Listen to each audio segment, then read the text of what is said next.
La plus ancienne de mes machines, elle date de 1770. Aujourd'hui, je mets au défi quelqu'un de refaire une machine comme ça, avec les moyens qu'ils avaient à l'époque, je dis bien. Il n'y aura pas quelqu'un d'assez intelligent pour le faire, je sais pas, ils étaient faits différemment, mais ils prenaient le temps aussi.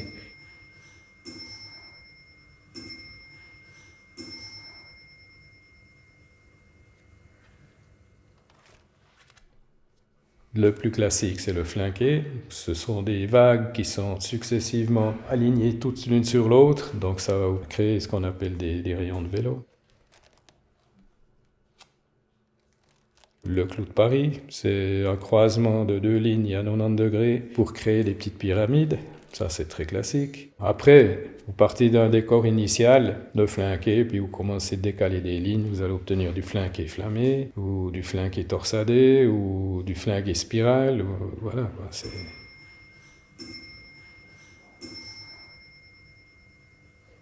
Le décor de la montre émiage, c'est une succession de lignes sur un secteur bien défini, où on aura des arrêtés aléatoires ainsi que des espaces entre les lignes qui seront, elles, différentes d'une ligne à l'autre.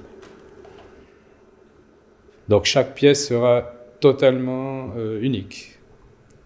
Il n'y aura pas de semblable.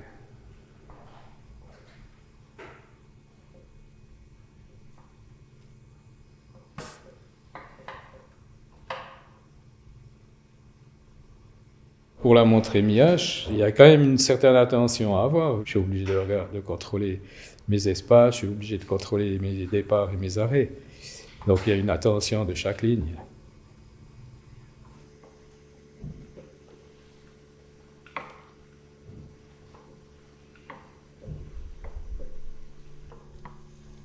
Il faut avoir une vitesse constante durant le trajet du burin dans la matière et puis pouvoir le relever en quelque sorte sans être déjà arrêté. Sinon, si on s'arrête dans la matière, qu'on retire le burin, la pointe elle reste dedans. Mais vous avez le burin qui casse et puis en plus vous allez avoir une marque.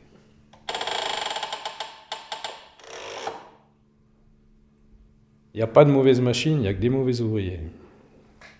Ils ont chacune leur caractère, ils ont chacune leurs défauts.